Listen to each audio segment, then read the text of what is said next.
साथियों नमस्कार। My self PS Bhandari. मैं बेसिकली उत्तराखंड से हूं, हाल फिलहाल में जयपुर में सेटल हूं।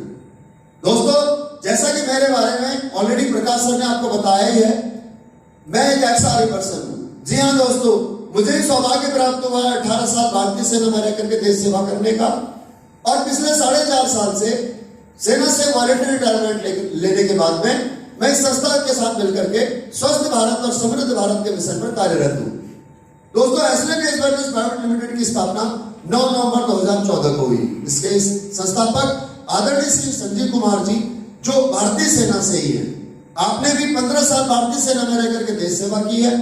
एक आम किसान परिवार में जन्मे, एक मिडिल क्लास फैमिली में जन्म लेने के बाद में 15 साल भारतीय सेना में देश सेवा करने के पश्चात जब रिटायरमेंट लेने का सोचा, तो आपने एक मन में एक देश सेवा की भावना थी, एक समाज सेवा की भावना थी। तो इसीलिए उन्होंने इस संस्था एसएलपीएस वेलनेस प्राइवेट लिमिटेड की स्थापना की। यह संस्था डायरेक्ट सेलिंग बिजनेस में कार्यरत है, और डायरेक्ट सेलिंग बिजनेस करने के लिए जो जरूरी सर्टिफिकेट्स होते हैं, भारत सरकार की गाइडलाइन के मुताबिक जिन ऑर्गेनाइजेशन के अंदर जिन डिपार्टमेंट्स में डायरेक्ट सेलिंग कंपनी को रजिस्ट्रेशन होना चाहिए, वो सारे सर्टिफिकेट आप इस स्लाइड के माध्यम से देख सकते हैं और वेबसाइट पे जाकर के भी चेक कर सकते हैं। फिर वो चाहे इनकम टैक्स डिपार्टमेंट की बात हो, फिर वो चाहे जीएसटी डिपार्टमेंट की बात हो, फिर वो चाहे कंपनी के सर्टिफिकेट ऑफ इनकॉर्पोरेशन की बात हो। तो कंपनी के पास तो सारे सर्टिफिकेट संलग्न हैं। आईएसओ सर्टिफाइड कंपनी है। अलावा इसके कंपनी आयुर्वेदिक हर्बल प्रोडक्ट्स में डील करती है, तो उसके लिए आयुष मंत्रालय से प्रमाणित और हलाल कौशल के सर्टिफिकेट्स सहित कंपनी ने अपने प्रोडक्ट खुद पेटेंट कराए हुए। कंपनी पिछले 6.5 साल से आयुर्वेद के क्षेत्र में, हेल्थ के क्षेत्र में और बिजनेस के क्षेत्र में बहुत ही उम्दा परफॉर्मेंस कंपनी ने दिखाई है, और इसके लिए एसएलपीएस वेलनेस प्राइवेट लिमिटेड को भारत सरकार सहित कई और ऑर्गेनाइजेशन ने कई अवार्ड और रिवार्ड से नवाजा है। जिनमें से अगर मैं बात करूं, कोरोना सेनानी सम्मान हो, या फिर बात हो आपका संकल्प से सिद्धि अवार्ड, अलावा इसके आपका IGBA अवार्ड हो, इंडिया ग्रेटेस्ट ब्रांड अवार्ड, या मिलेनियम ब्रिलियंस अवार्ड हो, भारत शौर्य सिद्धि अवार्ड, या फिर IIB अवार्ड। इतना ही नहीं दोस्तों, हमारी संस्था एसएलपीएस वेलनेस प्राइवेट लिमिटेड को नेशनल मैगजीन इंडिया टुडे और इंटरनेशनल मैगजीन फोर्ब्स ने भी न केवल एमडी सर के आर्टिकल को जगह दी है, और साथ ही दोस्तों मुझे गर्व होता है यह देख करके कि इंटरनेशनल मैगजीन फोर्ब्स के फ्रंट पेज पर हमारे एमडी सर की कवर फोटो है, और वो भी हमारे प्रधानमंत्री मोदी जी के साथ में। एक बार जोरदार तालियां होनी चाहिए ऐसे विशेष व्यक्ति के लिए। इतना नहीं दोस्तों, भारत सरकार के नीति आयोग के द्वारा चलाए जा रहे चैंपियन ऑफ चेंज अवार्ड के तहत दोस्तों हमारी एमडी सर को 2 बार चैंपियन ऑफ चेंज अवार्ड से नवाजा जा चुका है। अलावा इसके दोस्तों, जैसा मैंने आपको बताया कि हमारे एमडी सर की जो पृष्ठभूमि है वो एक किसान परिवार से है, और स्वयं वो एक जवान है। तो जब भी देश में कोई विपदा आती है, कोई मुसीबत आती है, तो एमडी सर हमेशा देश के साथ खड़े रहते हैं। जैसे हम बात करूं दोस्तों, पुलवामा अटैक के समय 40 जवान जब शहीद हुए थे हमारे, तो हम सब रो रहे थे, हमारा दिल रो रहा था, और हमारी सबकी सिंपैथी उनके परिवारों के साथ थी। तो दोस्तों, उस समय पर एमडी सर ने 11 लाख रुपए की एक अनुदान राशि उन परिवार के उन शहीदों के परिवारों को एक अनुदान राशि के तौर पर तत्कालीन गृह मंत्री राजनाथ सिंह जी को सौंपी थी। पिछले साल दोस्तों कोविड की वजह से जब फर्स्ट लहर में जब लॉकडाउन लगा, जब पूरा देश बंद हो गया था, तो उस समय पर सभी लोगों ने बढ़ चढ़ करके पीएम केयर फंड में दान किया। उस समय पर भी हमारे एमडी सर ने 25 लाख रुपए पीएम केयर फंड में डोनेट किए। और अगर मैं बात करूं सेकंड वेव की, जब इस साल सेकंड वेव आई, तो दोस्तों एक तरफ जहां पर पेशेंट अस्पतालों में परेशान हो रहे थे, वही उनके केयर टेकर यानी उनके घर वाले अस्पतालों के बाहर एक अलग ही लड़ाई लड़ रहे थे। जहां एक तरफ गैस सिलेंडर की कमी हो रही थी, वहीं दूसरी तरफ दोस्तों को खाना नहीं मिल पा रहा था, क्योंकि सारे अस्पताल, रेस्टोरेंट, अस्पतालों के आसपास के रेस्टोरेंट, ढाबे, होटल सब बंद थे, खाने की समस्या हो रही थी। तो उस समय पर भी हमारे एमडी सर के मार्गदर्शन में एसएलपीएस वेलनेस फाउंडेशन के द्वारा 19 शहरों के अंदर 3 लाख जरूरतमंद लोगों को भोजन कराया गया। इस प्रकार के नेक कार्य दोस्तों हमारी संस्था SNPS वेलनेस करती है। एक बार जोरदार तालियां होनी चाहिए।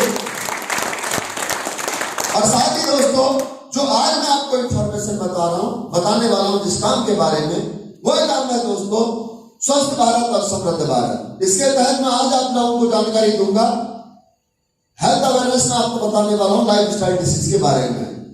लाइफस्टाइल डिसीज, जिस शब्द सुन करके आपके दिमाग में क्वेश्चन आ सकता है कि यार बीमारी के बारे में बताने के तो कोई डॉक्टर होना चाहिए था, जबकि मैंने अपना परिचय एक एक्स-100% के तौर पर दिया। जी हाँ साथियों, जरूरी है सवाल उठना, लेकिन शायद आप सबको पता ही होगा कि बीमारियां दो प्रकार की होती है। नंबर 1 वायरल इन्फेक्टेड डिसीज और number 2 lifestyle disease. Viral infected disease के बारे में बात करने के लिए डॉक्टर्स, मेडिकल साइंस ये सब है दोस्तों, मैं इसके बारे में चर्चा नहीं करूंगा, लेकिन बात करूंगा अगर लाइफस्टाइल डिसीज की।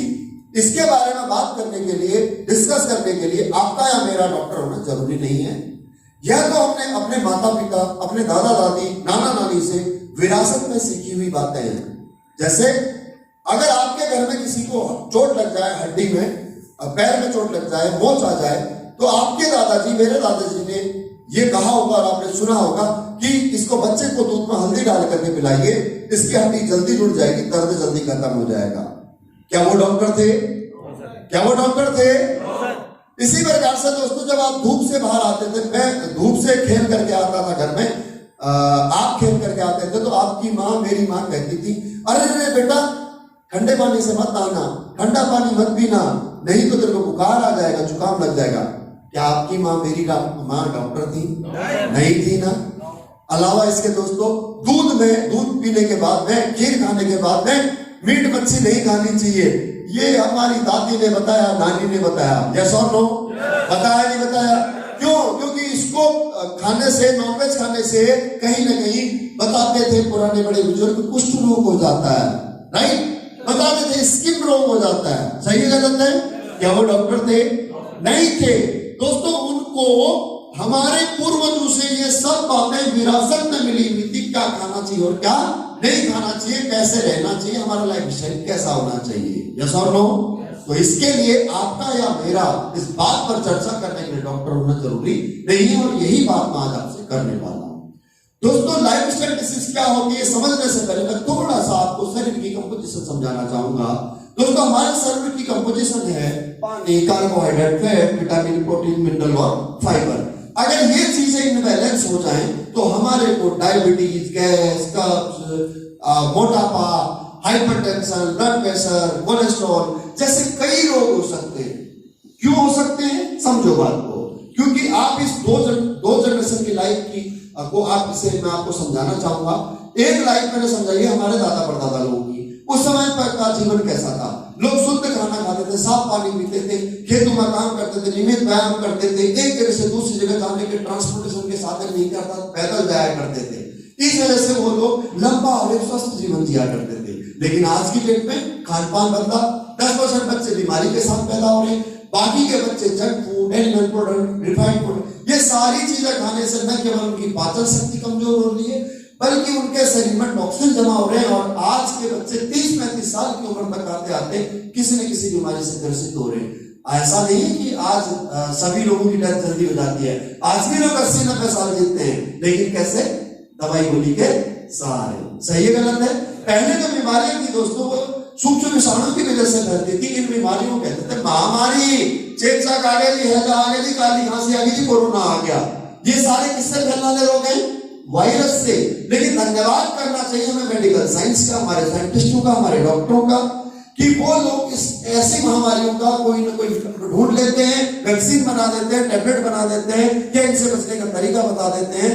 ये तब तक ही हानिकारक होती है जब तक इनका इलाज नहीं मिल जाता, लेकिन जब इलाज मिल जाता तो तब ये कंट्रोल हो जाती है। लेकिन बात करूं हम इस स्लाइड में दाहिनी तरफ जिन बीमारियों के नाम लिखे हुए हैं, पढ़ रहे हैं आप, osteoporosis, asthma, diabetes, cancer, cardiovascular disease, hypertension, मोटापा, अल्जाइमर, ये सारी बीमारियां दोस्तों पिछले 60-70 साल में हमारे देश में सुनने को और देखने को मिल रही हैं। और इनके होने का कारण बड़ी हैरान करने वाली बात, कोई वायरस नहीं, सिर्फ और सिर्फ हमारा खान पान, हमारा लाइफ स्टाइल।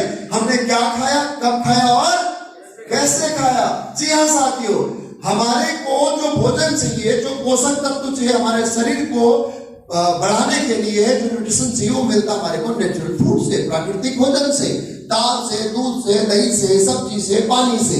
लेकिन हम आज की डेट में खा क्या रहे हैं दोस्तों? Junk food, animal product, refined product, जो हमारे शरीर को बीमार करने के लिए काफी है। और इतना ही नहीं दोस्तों, आज मिट्टी की उर्वरा शक्ति कम हो गई है, डिमांड ज्यादा हो गई है, तो क्या किया जा रहा है? इंजेक्शन लगा करके हाइब्रिड तरीके से फल और सब्जी तैयार कर दी जा रही है। तो जहां हम एक तरफ हमारे को न्यूट्रिशन खाते थे फलों और सब्जियों के माध्यम से, आज वही कहीं ना कहीं दोस्तों हम लो न्यूट्रिशन वाला भोजन खा रहे हैं, टॉक्सिन हम उस भोजन के रूप में खा रहे हैं। इसके अलावा बर्तन चेंज हो गए हैं। हमारे पहले जो बर्तन थे लोहे तांबे के बर्तन हुआ करते, मिट्टी की हांडी में भोजन बनता था तो उससे पूर्ण पौष्टिकता मिलती थी। लेकिन आज की अगर बात करूं तो दोस्तों, आज जिन बर्तनों का हम इस्तेमाल कर रहे हैं, एल्यूमिनियम है या आपके नॉन स्टिक बर्तन है, प्लास्टिक है, न केवल वो भोजन हमारे लिए लो न्यूट्रिशन वाला है, अलावा उसके पेस्टिसाइड भी, उसके टॉक्सिन भी उसके साथ हमारे शरीर में जाता है। उसके अलावा ट्रांसपोर्टेशन आज इतना एडवांस हो गया है कि किसी भी सीजन में आप कोई भी फल और कोई भी सब्जी आप ले सकते हो। इसके अलावा पेस्टिसाइड का इतना छिड़काव आज खेतों के अंदर किया जा रहा है कि जो इन लाइफस्टाइल डिसीज का एक सबसे बड़ा कारण बनते जा रहा है। इसके अलावा वेस्टर्न कल्चर, कोल्ड ड्रिंक है, बर्गर है, पिज्जा है, आइसक्रीम है, ये सारी चीजें दोस्तों मैनमेड फूड है, इंसान के द्वारा बनाया गया भोजन है। और इनको बनाते वक्त जाहिर सी बात है दोस्तों, कहीं ना कहीं पेस्टिसाइड का इस्तेमाल किया गया है, ये भी हमारे को बीमार करता है। और इतना ही नहीं, आपका वातावरण जो पॉल्यूशन दिन रात आपका टॉक्सिन फैल रहे हैं, एयर पॉल्यूशन है, वाटर पॉल्यूशन है, रेडिएशन है, ये सारी चीजें मिलकर के दोस्तों हमारे को आज लाइफस्टाइल डिसीज की तरफ धकेल रही है। हमारे देश में आज लाइफस्टाइल डिसीज इस प्रकार से हावी हो रही है कि पूरे विश्व की आज इन बीमारियों से राजधानी हमारा देश बनते जा रहा है। जैसे बात करूं कार्डियोवास्कुलर डिसीज की, तो पूरे विश्व का 67% मरीज इंडिया के अंदर है। हैरान करने वाले आंकड़े, ये मैं नहीं कह रहा हूं दोस्तों, ये आंकड़े बता रहे हैं। उसके अलावा 7 में से 1 व्यक्ति आज दोस्तों शुगर का मरीज हिंदुस्तान के अंदर है। मोटापे की अगर बात करूं तो 50% लोग मोटापे के शिकार है, 35% स्कूली बच्चे डिप्रेशन के शिकार है। कैंसर तीसरा बड़ा कारण आज हिंदुस्तान में डेथ का बनते जा रहा है दोस्तों। एलर्जी की बात करूं तो 20 से 30% लोगों को किसी न किसी प्रकार की एलर्जी से सामना करना पड़ रहा है। हर 20 में से 1 व्यक्ति को लाइफ में कभी न कभी किडनी स्टोन की प्रॉब्लम हमारे देश में हो रही है। हर 10 में से 7 महिला पुरुष डायबिटीज वाले और महिलाएं, उनको दोस्तों ऑस्टियोपोरोसिस की प्रॉब्लम हो रही है। हर 20 में से 1 महिला गायनिक प्रॉब्लम से पीड़ित है और हर 5 में से 1 इंसान दोस्तों आज लीवर की परेशानी से पीड़ित है। और अलावा इसके पता नहीं जाने कितने ही रोग ऐसे दोस्तों आज हम लोग देखने को सुनने को मिल रहे हैं। और इन सब के होने का कारण एक बार फिर कहना चाहूंगा दोस्तों, कोई वायरस नहीं बल्कि हमारा लाइफ स्टाइल है, क्या खाया, कब खाया और कैसे खाया। तो दोस्तों ये बात हम घर घर जाकर के लोगों को बता रहे हैं और इसी के बारे में बताने के लिए आज मैं आप सबके सामने प्रस्तुत हुआ हूं। दोस्तों हमारी संस्था आप लोगों को कह रही है, आप लोगों को बताने का प्रयास कर रहे हैं कि आप अपना लाइफस्टाइल सुधार लीजिए, हम आपके इम्यूनिटी सिस्टम का ध्यान रखेंगे। उसके लिए दोस्तों हमने कुछ बेहतरीन आयुर्वेदिक हर्बल प्रोडक्ट्स बनाए हैं जिनके इस्तेमाल से न केवल आप अपने शरीर को डिटॉक्सिफाई कर सकते हो बल्कि आप अपनी इम्यूनिटी पावर को भी इनहेंस कर सकते हो। हमने 6 कैटेगरी में दोस्तों बेहतरीन कुछ अल्टीमेट प्रोडक्ट्स बनाए हैं। उन प्रोडक्ट्स के बारे में मैं आपको ब्रीफ करना चाहता हूं। सबसे पहले मैं आपको बताऊंगा दोस्तों हमारे वेलनेस ये 6 कैटेगरी के प्रोडक्टों के बारे में। जो 6 कैटेगरी प्रोडक्ट है, health care, oral care, hair care, beauty care और उसके अलावा फूड सप्लीमेंट और साथ में दोस्तों होम केयर के प्रोडक्ट, ये सारे आयुर्वेदिक हर्बल पद्धति से बने हुए हैं। सबसे पहले मैं आपको जानकारी दूंगा हेल्थ केयर के प्रोडक्ट्स के बारे में। Thank you.